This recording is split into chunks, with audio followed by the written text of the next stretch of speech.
창세기 강의 28번째 14장 1절에서 16절 말씀, 조약과 언약이라고 하는 말씀 제목입니다. 조약이라는 것은 나라와 나라 사이에 맺는 법적 구속력을 가지는 약속을 뜻하죠. 그러나 이 조약은 국가들이 많이 어기기도 합니다. 오늘 보실 창세기 14장 본문에서 아브라함의 조카 롯이 살아가고 있는 소돔 땅에는 조약이 맺어집니다. 그리고 그 조약에 따라서 나라가 운영되다가 오늘 그 조약이 깨지고 전쟁이 일어나는 모습을 볼 수가 있습니다. 반면 성경에서 하나님이 아브라함과 맺으시는 약속은 언약, 영어로 커버넌트라고 하는데요, 이 약속은 깨어짐이나 변개함이 없습니다. 우리가 그 하나님과의 약속을 우리 인간이 깰지언정 하나님 그 언약을 갱신하시고 우리를 끝까지 사랑하시고 지켜주시고 보호하시는 그런 하나님이십니다. 인간 세계의 조약과 하나님 나라에서의 언약은 이처럼 큰 근본적인 차이가 있는 것이지요.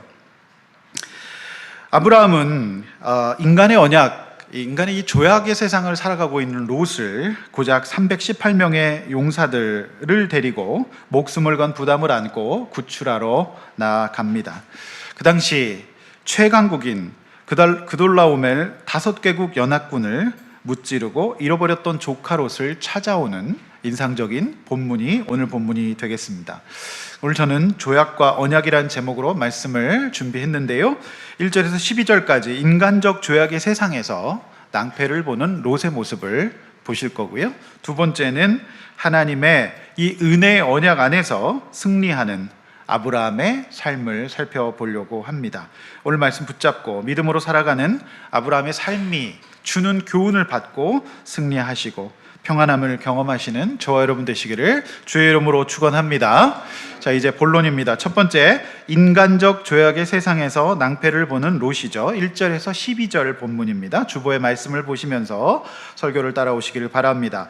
자, 1, 2절, 당시 신하왕 아므라멜과 엘라살 왕과 아리옥 왕과 엘람 왕 그돌라오멜과 고임 왕 디다리 소돔 왕 베라와 고모라 왕 비르사와 아드마 왕 시낙과 스보임 왕 세베벨과 벨라왕 소아왕과 싸우니라. 이거 정말 빨리 하시면 방언 받을 수 있습니다. 네, 방언의 은사를 사모하시는 분들은 창세기 14장을 빨리 읽으시기를 바랍니다. 자, 농담이고요. 이름들이 낯설지만 요점은 이거예요. 북쪽의 그돌라오멜을 중심으로 한 5국가와 남쪽의 소돔왕을 중심으로 한 5국가의 전쟁이 일어난다라고 하는 겁니다. 전통적으로 이 고대 근동은 유브라데스 강, 그 다음에 중간에 요단강 사해, 그리고 아래에 애굽의 강까지 이 비옥한 이 초승달 지대를 중심으로 해서 고대 근동의 구약의 역사가 펼쳐지고 있습니다. 문명이 이쪽 유브라데스 강, 아브라함의 고향이었던 우르 쪽에서 하란 그리고 가나안으로 넘어오기 때문에 강국은 당연히 이 북동쪽의 왕들 국가가 되겠습니다. 그래서 이 남쪽의 국가들, 이쪽 문명이 시작돼서 쭉 넘어오기 때문에 남쪽 국가들은 그들과 조약을 맺고 조공을 드립니다. 마치 우리나라 역사에서 우리가 중국을 우리 위에로 보고 조선과 그 이전의 역사 가운데서 조공을 드렸던 것과 같은 이치가 되겠죠. 그런데 무슨 이유에서인지 남쪽 국가들이 그 조약을 깨고 배반하고 조공을 끊어버립니다. 그러니까 이 조약을 깨버리는 거지요. 이 세상의 정치 역사나 역사 가운데, 전쟁의 역사 가운데 많이 볼 수 있는 형국이 되겠습니다. 자, 5절입니다. 제14년 그돌라오멜과 그와 함께한 왕들이 와서 아스롯 기르나임 르바 족속 함에서 수스 족속 사외의 기랴다임 엠 족속을 쳤다라고 알 수 있습니다. 그러니까 이제 제가 자꾸 지도를 보여드리는데요, 우리가 지도적으로 감을 좀 잡으면 훨씬 더 본문 이해가 잘 되기 때문이죠. 지도를 한번 보시면 이 북쪽, 동쪽에서 이렇게 쭉 쳐내려와서 첫 번째로 저쪽에서 전쟁이 일어나고 1차 전쟁이고요. 쭉 남하에서 이제 소돔, 고모라, 롯이 있는 곳까지 전쟁을 해서 쳐 이겼다라고 하는 내용이고요. 강 서편에 있었던 아브라함, 이제 헤브론에 있었던 아브라함은 강 건너 불구경하듯이 놔둘 수도 있었지만 그 소식을 듣고 단까지 쫓아가서 찾아오는 그런 내용이 되겠습니다. 이 강을 중심으로 위에 요단, 그리고 이 사해를 중심으로 해서 강이 펼쳐져 있잖아요. 그래서 이런 이제 전쟁의 형국을 여러분 보실 수가 있겠습니다. 자, 6, 7절이에요. 이들은 계속 남쪽으로 와서 계속 승리합니다. 아모리 족속 다 쳐서 이겼습니다. 그러니까 남쪽의 왕들이 지금 판판이 깨지고 있다는 것을 볼 수가 있죠. 국력이 약했어요. 그래서 조공을 바칠 수밖에 없는 그런 사람들이었습니다. 결국 아브라함의 조카 롯이 거하고 있는 소돔 왕도 전쟁에 휘말리게 됩니다. 8, 9절 소돔 왕 고모라 왕과 아드마 왕과 스보임 왕과 벨라 곧 소아랑이 나와서 시딘 골짜기에서 그들과 전쟁을 하기 위해 진을 쳤다라고 했습니다. 근데 결과는 예상 그대로 대패하게 됩니다. 오늘 이 본문에서 우리가 알 수 있는 것은 또 10절 말씀에 나와 있는 것처럼 시딘 골짜기 역청 구덩이가 많은지라 소돔 왕과 고모라 왕이 달아날 때 그들이 거기 빠졌다. 그리고 나머지는 산으로 도망했다라고 되어 있는데 참 어이가 없는 것은 이 지역 남쪽은 지금 소돔 왕의 본진이잖아요. 그런데 이 전쟁 군사작전의 기본인 테러와 지형지물에 대한 전술과 전략조차 마련해 놓지 못해서 자신들의 지역 본진에서 도망가다가 전쟁하다가 거기에 빠져가지고 죽는 이런 어이없는 일을 당하게 되는 것이죠. 결정적으로 12절 애국 같아 보였고 좋아 보였던 소돔성 근처에 살던 롯이 전쟁에 휘말리게 되고요. 소돔 주민으로 간주되어 그가 그토록 소중히 여겼던 우상 제물을 전부 적에게 빼앗기고 포로로 끌려가는 상황을 맞이하게 되는 내용이 바로 오늘 본문입니다. 용어들이 이름들이 낯설어서 어렵지만 내용은 간단합니다. 그렇다면 이 본문이 주는 교훈은 뭘까요? 오늘 저와 여러분에게 자, 오늘 이 사건을 어떻게 해석해야 될까라고 하는 문제입니다. 저는 이 본문을 하나님과의 언약, 이제 아브라함은 언약으로 사는 사람이기 때문에 그 언약의 관점에서 보는 게 가장 안전하고 합당하다라고 보여집니다. 하나님의 언약이 뭡니까? 하나님이 아브라함의 인생을 믿음의 조상으로 세워주시겠다라고 하는 약속의 말씀이었죠. 그래서 언약을 받은 사람이 사는 방식은 상황은 어렵지만 그 말씀을 믿는 믿음의 방식이어야 합니다. 조약이 아닌 언약을 믿는 방식이어야 됩니다. 그래서 아브라함이 그 언제 처음 이 언약을 받느냐? 자, 창세기 12장 1절 3절 여러분 보셨던 말씀인데 다시 한번 앞에 보시고 읽어보시겠습니다. 시작. 여호와께서 아브라함에게 이르시되 너는 너의 고향과 친척과 아버지의 집을 떠나 내가 내게 보여줄 땅으로 가라. 내가 너로 큰 민족을 이루고 내가 내게 복을 주어 내 이름을 창대하게 하리니 너는 복이 될지라. 너를 축복하는 자에게는 내가 복을 내리고 너를 저주하는 자에게는 내가 저주하리니 땅의 모든 족속이 너로 말미암아 복을 얻을 것이라 하신지라. 아멘. 아멘. 이게 이제 언약의 말씀이에요. 너를 축복하면 축복하고 너를 저주하면 저주해 주겠다. 이 약속의 말씀이잖아요. 그런데 아브라함이 어떻게 했습니까? 아브라함이 참 박복한 인생이었어요.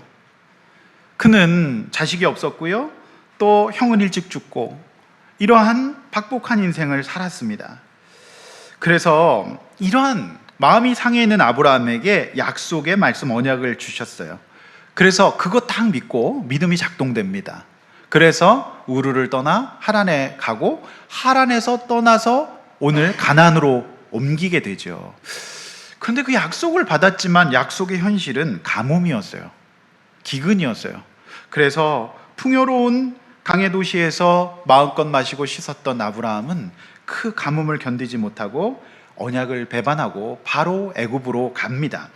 그리고 그곳에서 애굽 왕 바로에게 아내 사레가 내 아내가 아니고 누이라고 속여서 절대 하지 말아야 될 말을 합니다. 즉 뭐예요? 약속의 대상이 바뀌는 겁니다. 내 아내 아닙니다.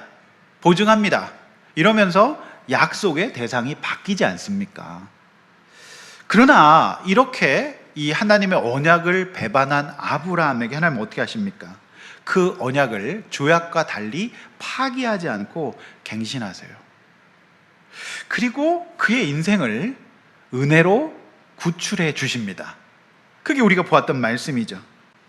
이 일 후에 이 아브라함은요, 이걸 잊지 않고 조금 남다른 믿음의 삶을 살아가기 시작해요. 내가 조약을 잘못 맺었구나. 언약의 삶으로 가야 되겠구나 라는 생각을 하게 되는 것이지요. 보십시오. 조카 롯은 하나님과의 언약의 세상이 아니라 스스로 사람들과의 약속의 세상, 죄악의 세상, 전쟁터로 나아가는 것이죠. 하나님은 언약을 파괴하지 않지만 여러분, 죄악의 세상은 어떻습니까? 깨지죠. 인간의 동맹과 죄악은 깨지고 오늘의 동기가 내일의 적이 되는 현장이 세상 죄악의 현장 아니겠습니까? 롯이 살아가고 있는 그곳은 바로 그런 곳이었어요.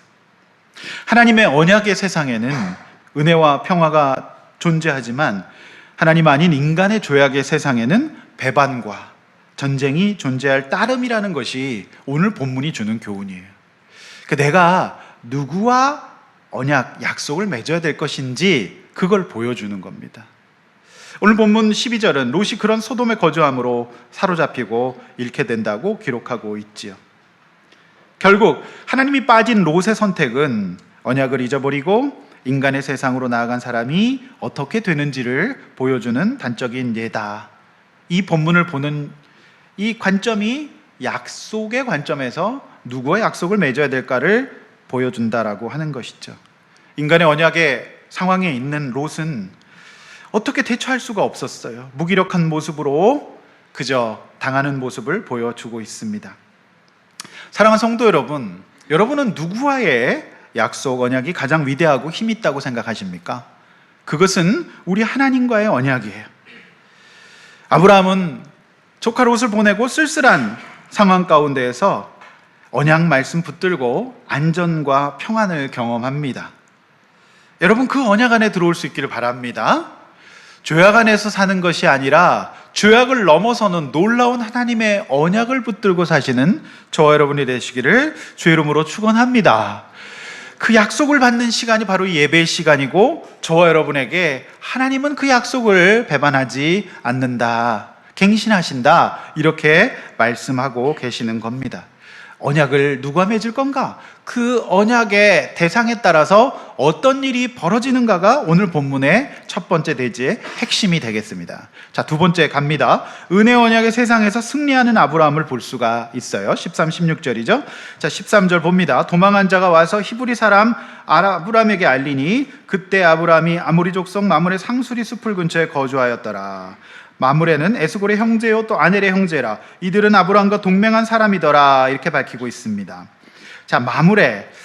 자, 아브라함이 조카 롯을 보내고 하나님께 제단을 쌓고 예배했던 헤브론에 있는 숲의 이름이 바로 마므레입니다. 이것은 헤브론이에요.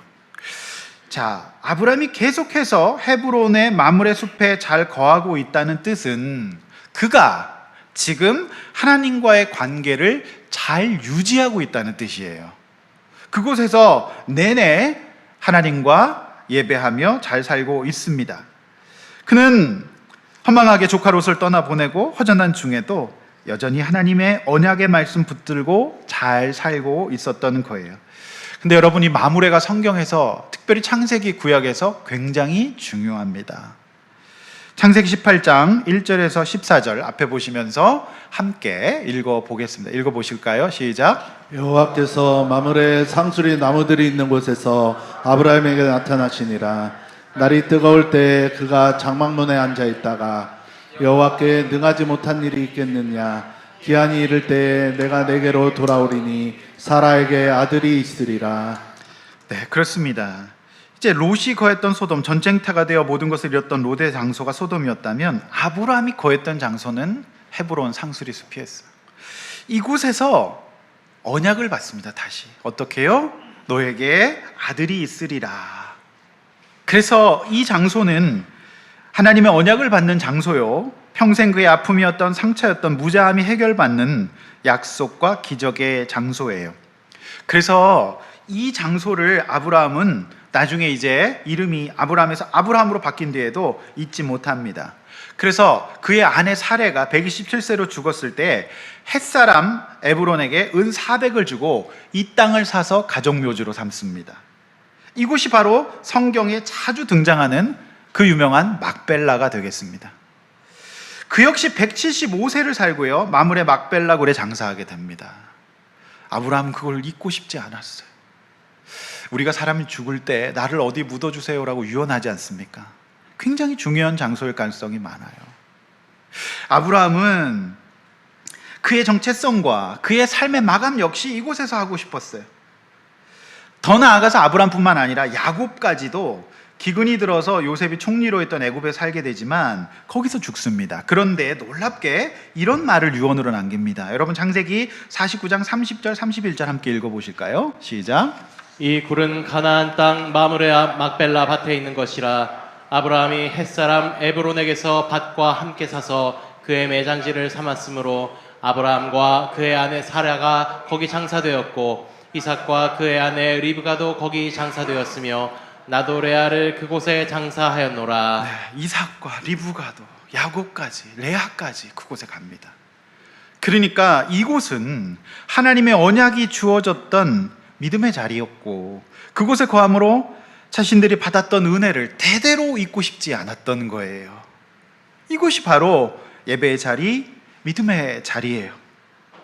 여러분, 마음이 허전하고 어려울 때 우리는 어떻게 해야 됩니까? 더욱더 믿음의 자리, 예배의 자리를 사수해야 합니다.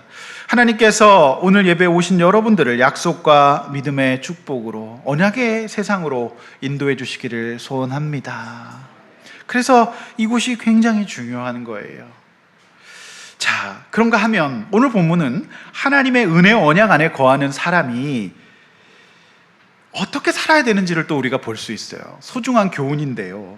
자, 은혜 안에 거하는 사람과 그렇지 않은 사람이 무엇이 다른지를 오늘 본문은 너무 잘 보여주고 있어요. 자, 여러분 살펴보시면 아브라함도 동맹을 맺습니다. 자, 롯만 동맹 맺었던 거 아닙니다. 아브라함도 분명히 동맹을 맺어요. 13절 하반절에서 나오죠. 에스골 형제와 아넬의 형제와 동맹하였다라고 하고 있습니다. 그런데 이 동맹은 아브라함의 동맹과 롯의 동맹은 완전히 근본적으로 달라요. 여러분 이제 다음 주에 보실 정복 후에 이 장면들을 보면 아브라함은요 자신이 그 이득을 취하지 않겠다고 선언합니다.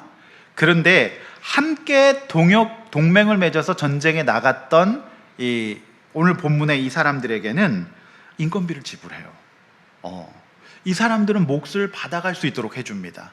그러니까 이분들이 아브라함만큼 믿음의 사람이었다라고 이렇게 보기는 어려워요. 좀 다른 입장입니다.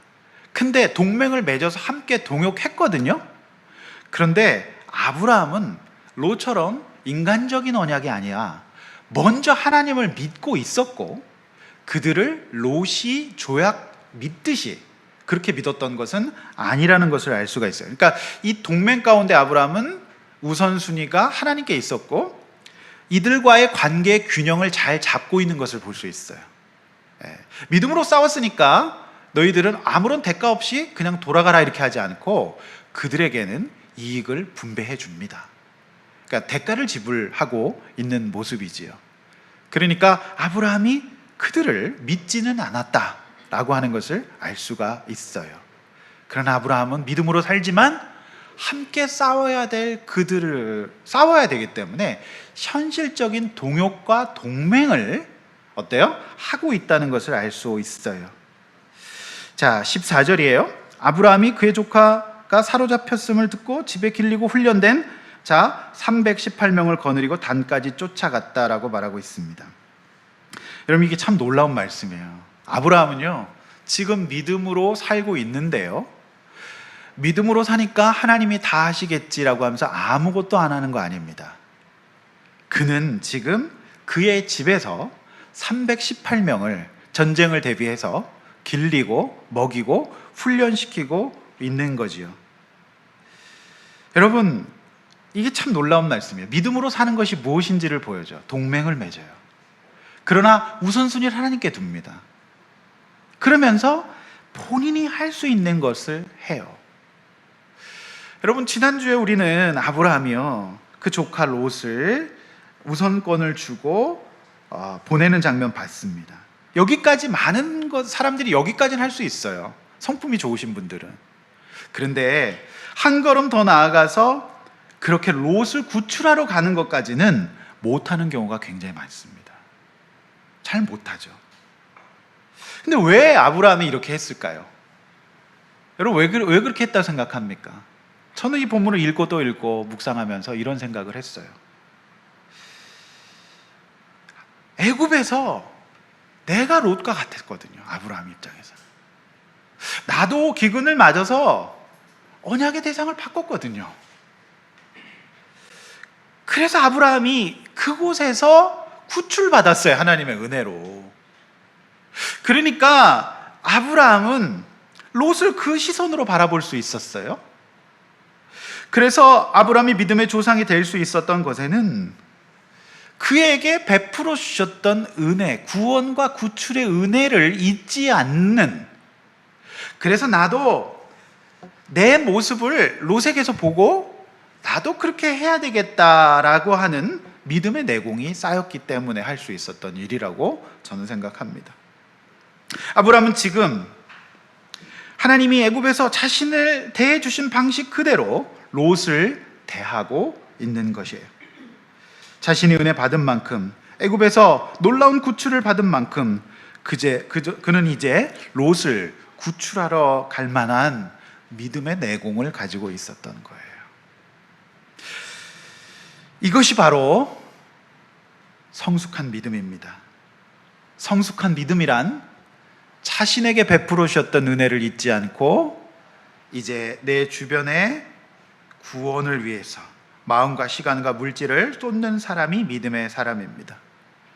성품이 아닌 믿음으로 자신의 마음과 생각을 통제하고 조카 롯을 구하러 북쪽 단까지 쫓아갔고, 언젠가는 그런 날이 올 수 있다는 것을 알았기 때문에 그는 집에서 동맹을 맺고 예배를 드리며, 그리고 그곳에서 어때요? 318명의 용사를 길렀던 거예요.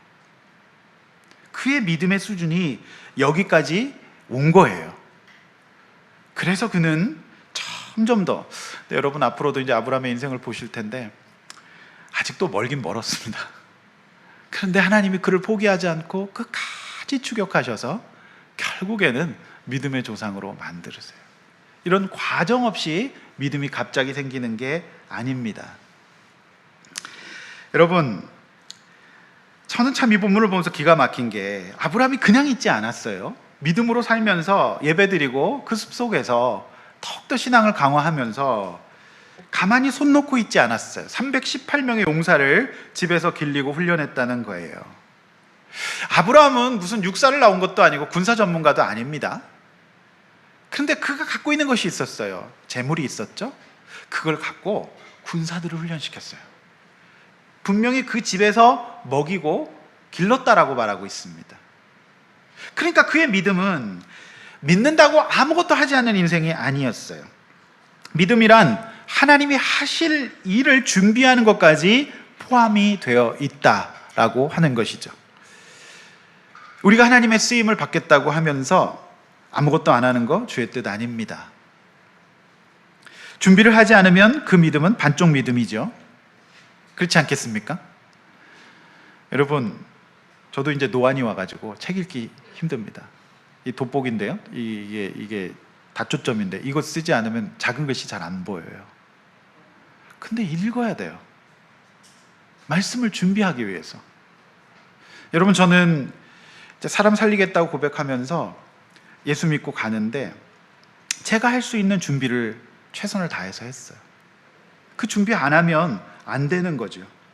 그래서 저는 학생들이 공부를 안 하는 거는요, 앞으로 쓰임 받지 않겠다는 뜻이에요. 그래서 학생은 공부해야 됩니다. 쓰임 받기 위해서 준비해야 되죠. 왜 그럴까요?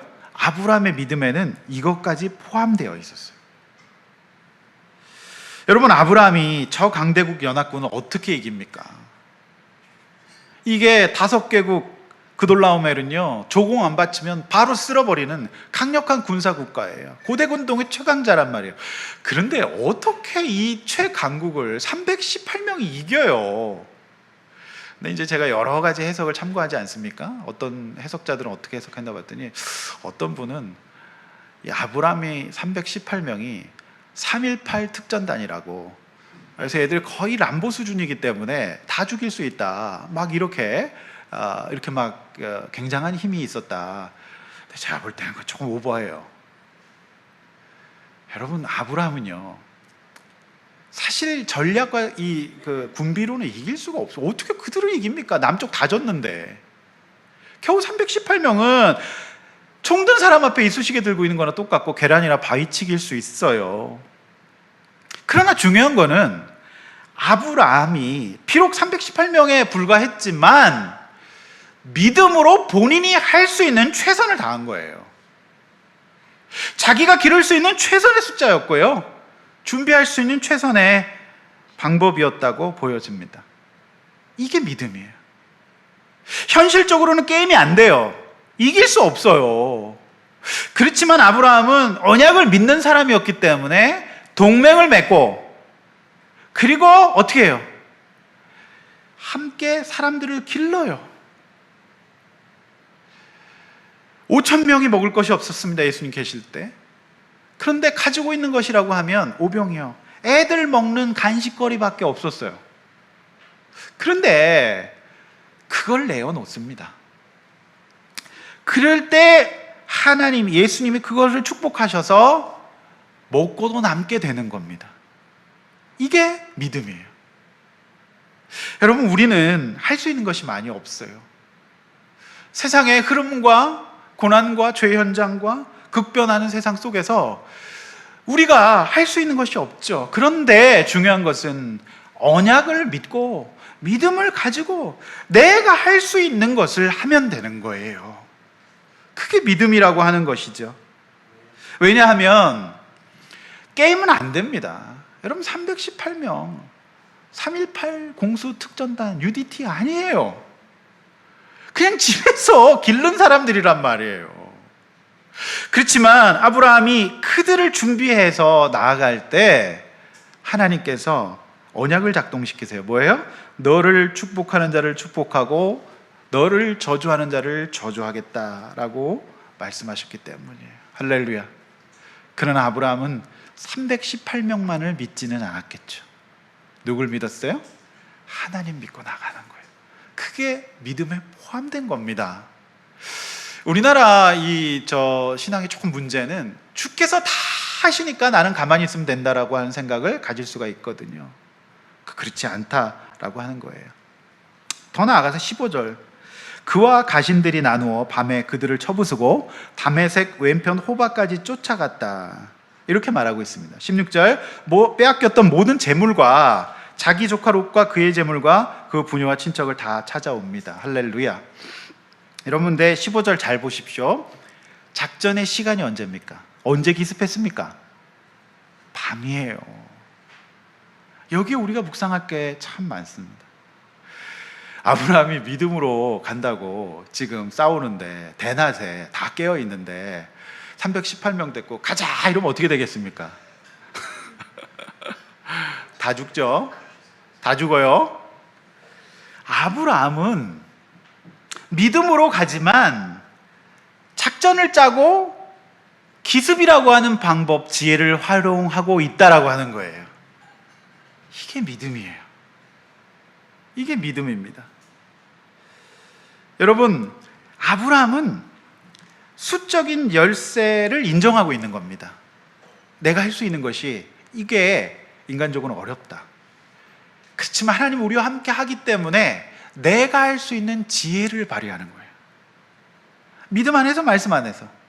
언제 하나님이 꼭 낮에만 싸우라고 하셨나요? 그런 거 없어요. 그건 여러분이 판단하시는 거예요. 그래서 아브라함은 지혜까지 사용하고 있어요. 작전을 짜고 있잖아요. 근데 우리 한국교회 믿음 생활 가운데 이 반지성주의와 이런 것들이 좀 있어요. 그래서 그거 옳지 않습니다. 근데 제가 인생을 살아보니까요, 하나님은 우리에게 지혜를 주셔요. 근데 내가 지혜가 없죠? 그럼 어디서 지혜 주실까요? 대부분 제가 볼 때는 배우자를 통해서 지혜를 주세요. 또 그것도 안 된다면 공동체를 통해서 지혜를 주세요. 그 지혜죠. 그래서 제가 일부 예배 드릴 때 우리 총각 2명이 있는데 총각에게 진짜 지혜로운 자매랑 결혼하라고 그랬어요. 최고의 결혼 조건입니다. 지혜로운. 그래서 잘 보십시오. 이미 결혼하신 분들은 여러분이 지혜로워 주십시오. 그게 중요해요. 여러분, 믿음으로 한다고 하면서 이성과 상식을 무시하는 것은 균형 잡힌 믿음이 아니라는 겁니다. 믿음으로 하되 우리 각자가 고려하고 동맹 맺고 군사를 기르고 작전의 시점을 잡아야 해요. 이것이 믿음에 포함된 말이라고 하는 겁니다. 그런데 이 본문의 설정에서 분명한 것은 내가 아무리 지혜와 동맹과 군사를 길러도 사실 믿음이 없으면 할 수 없는 상황인 건 맞아요. 이거 어떻게 이깁니까? 못 이겨요. 그래서 먼저 믿음을 갖는 건 맞습니다. 그런데 여러분이 적절한 지혜와 동맹과 여러분이 할 수 있는 준비를 하시기를 바랍니다. 그것이 믿음에 포함된 영역이다라고 하는 거예요. 정리하면 이 믿음의 사람, 이 언약의 세상에 거하는 사람은 어떻게 하는지를 롯의 형편과 아브라함의 형편을 너무 적나라하게 비교함으로 무엇이 믿음의 삶인가를 오늘 본문에는 저 여러분에게 너무 명확하게 보여주고 있는 거예요. 죄악의 세상 가운데 있는 사람은 어때요? 포기하고 넘어지고 계획을 세우지 않아요. 그래서 어떻게 해요? 자기들 진영의 본진에 늪에 빠져가는 거잖아요. 거기에서 어떠한 기적이 일어날 수 없어요. 그런데 믿음에 있는 영역에 언약을 믿는 아브라함 어떻게 살아요? 그거 딱 믿고 준비하고 죄악을 맺되 분별하며 맺고 그리고 준비하고 그리고 작전의 시점을 전역으로 잡으면서 승리하게 되는 이러한 우리가 과연 죄악의 세상에 있을 건지 언약의 세상에 있을 건지를 너무 명확하게 보여주는 본문이에요. 할렐루야. 여러분 다시 한번 도전합니다. 여러분 죄악입니까? 언약입니까? 언약의 세상에서 승리가 있습니다. 그리고 그 언약의 세상에는 마므레 숲에서 헤브론에서 믿음의 자리에서 예배를 드리는 거예요. 여러분 그것이 저와 여러분이 해야 될 일입니다. 여러분 승리합시다. 여러분 이겨냅시다. 여러분 뭐가 부족합니까? 믿는다면 아브라함이 롯에게 행한 것처럼 하나님이 나에게 해주신 일을 잊지 않아야 돼요. 그래서 그 눈으로 사람들을 바라볼 수 있어야 되고요. 그리고 이제 우리가 은혜를 받고 우리가 구원 구출을 받았기 때문에 이제 우리가 다른 사람의 구원을 위해서 부담을 져야 됩니다. 제가 볼 때는 아브라함이 믿음의 조상으로 한 단계 엄청나게 점프하게 됩니다. 이 퀀텀 성장하게 되거든요. 대나무 자라듯이 확 자라는데 이 318명 전투에서 5개국 연합군을 물리치면서 아브라함은 굉장히 성숙해져요. 그런데 여러분 아무것도 하지 않으면 아무것도 일어나지 않습니다. 여러분 부담을 지십시오. 여러분 318명 붙들고 야간에 가는 아브라함의 눈빛은 동공은 지진이 일어났을까요? 안 일어났을까요? 저는 일어났을 거라고 봐요. 왜냐하면 318명 중에 싸움 못하고 밥만 많이 먹는 애들이 있거든요. 그리고 분명히 나 도망갈래, 나 돌아갈래 그러면서 막 이런 사람들 있었을 겁니다. 그런데 아브라함은 그 상황을 통제하고 믿음으로 가자. 저는 그 이순신 장군이 생각나더라고요. 12척, 사실상 11척이었어요. 그 붙들고 앞에 서서 그 왜군을 물리쳤던 마음. 이순신 장군이 구원받았을까? 저는 모르겠습니다. 그거는. 그게 질문이 제일 많아요. 청소년들이. 이순신 구원받았냐고. 저는 모릅니다. 구원 문제는 하나님만 아세요.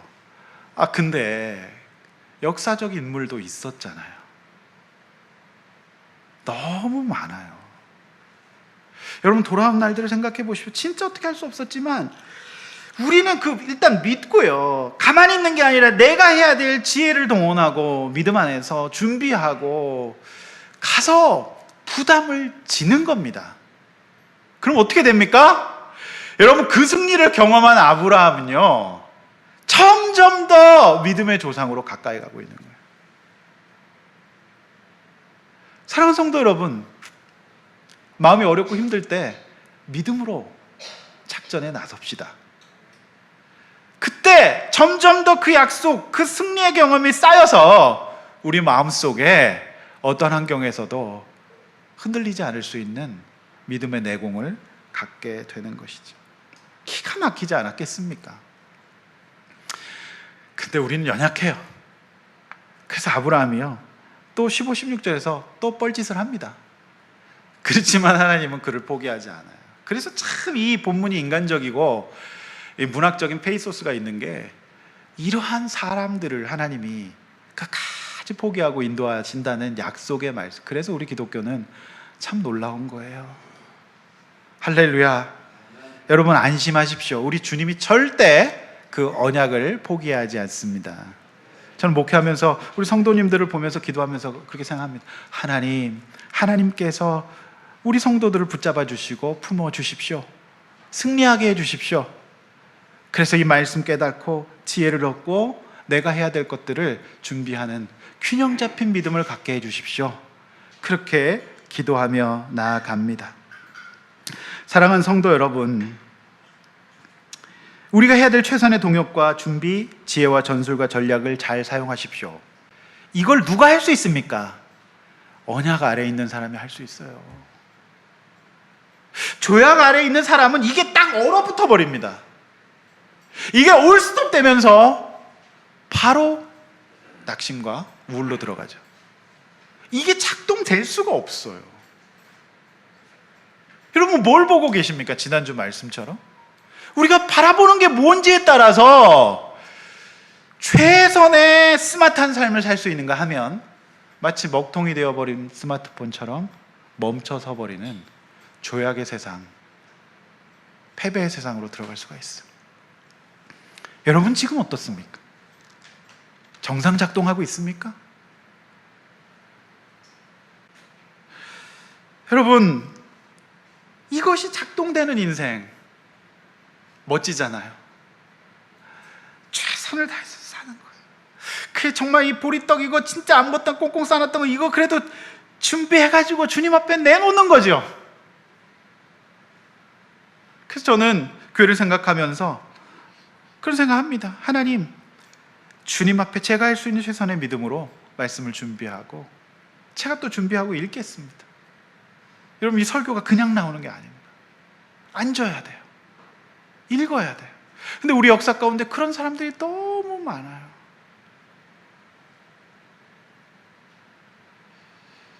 제가 지금 그 우당 이회영 선생의 아내 서간도 시종기라는 책, 이분이요 그렇게 고백해요. 우당 그 이회영 선생이 명동 일대에 엄청난 자산을 갖고 서간도로 망명해서 신흥 무관학교를 만들고 거기서 사실 독립이 시작됐는데요. 그런데 그의 아내가 중심 잡고 지혜를 베풀어 가지고 이렇게 그 가정을 이끌어갑니다. 그 처절한 기록이에요. 옛날 한문으로 돼 있는데 읽기도 어려워요. 그런데 우리나라가 반드시 이제 하나님 우리 지켜주실 거. 이들이 상동교회에서 결혼해요. 크리스찬이에요. 상동교회에서 여러분 전덕기 목사 누굽니까? 전덕기 목사는요 천민 출신이에요. 그런데 우당 이회영 선생은 완전 양반 집안이에요. 그런데 이 이회영 선생이 전덕기 목사에게 세례받습니다. 네. 믿음으로. 그리고 그의 가족이 고난받는데 그의 형은 고문당해 죽고 그의 동생은 굶어 죽습니다. 그리고 그 역시 고문당해 리순 감옥에서 고문당해 죽어요. 그런데 후세는 기억하죠. 믿음으로 살았던 그 가족을. 그래서 지혜롭게 살아가는 인생을 봅니다. 성도 여러분, 저와 여러분이 어떤 환경 가운데서 우리 주님이 저와 여러분을 기억하고 듣고 계신 줄로 믿습니다. 할렐루야. 승리합시다. 말씀을 맺어요. 언약을 맺으십시오. 그 언약 안에 들어오십시오. 자, 하나님의 언약 안에 들어오십시오. 아멘 하십시오. 들어오십시오. 가장 안전하고 평안합니다. 그 속에서 지혜와 명철한 판단과 은혜가 작동할 것입니다. 사랑과의 언약 안에서는 낙심과 넘어짐만이 작동할 뿐입니다. 우리 주님 앞에서 어떤 인생을 살아갈지, 죄악을 선택할 건지 언약을 선택할 건지, 언약 안에 사는 사람은 어떻게 사는지를 오늘 본문을 통해서 잊지 마시고, 여러분 전쟁터와 같은 여러분의 삶의 현장에서 아브라함처럼 기습하고 318명처럼 승리하시는 사랑하는 우리 아둘람교회 성도님들 되시기를 주의 이름으로 축원합니다. 이 시간에 함께 찬양하고 우리의 삶에 승리하게 해달라고 기도하기를 원합니다. 찬양하겠습니다. 나눔 제목 제가 안 들었는데요. 이제 나눔 제목 여러분 보시면, 롯은 사람들과의 죄악의 자리에 소돔에, 아브라함은 하나님과 언약의 자리에 마무리해 있어요. 하나님 믿는 예배 자리에 있습니까? 롯처럼 모든 것을 잃는 낭패를 보신 적은 없나요? 아브라함이 애굽에서 구원받은 은혜를 롯을 구하는 것으로 베풀듯이 내가 부담 져야 될 사람은 누굴까요? 믿는다고 하지만 해야 될 최선의 준비와 지혜를 다하지 않는 모습 무엇일까요? 오늘 이렇게 한번 목장에서 나누고 승리하기를 원합니다. 찬양하고 기도하겠습니다.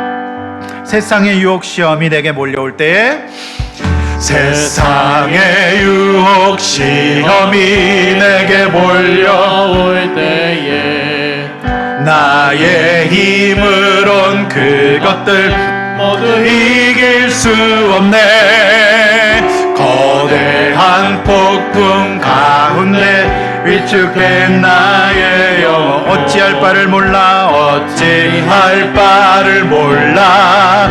헤매이고 있을 때 주를 찬양, 손을 들고 전쟁은 나에게 속한 것 아니니, 나에게 속한 것 아니니. 주를 찬양, 주를 찬양, 손을 들고 찬양. 전쟁은 하나. 들은 말씀 생각하며 거짓과 속임수로 이절 찬양합니다. 거짓과 속임수로, 거짓과 속임수로 가득 찬 세상에서 어디로 갈지 몰라, 어디로 갈지 몰라.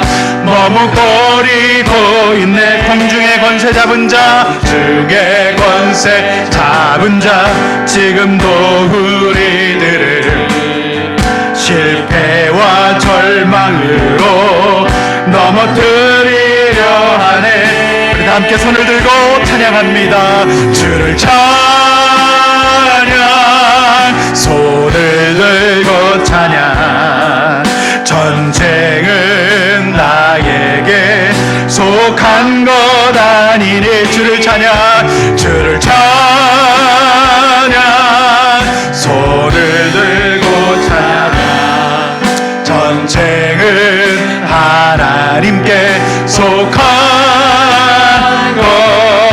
것이니.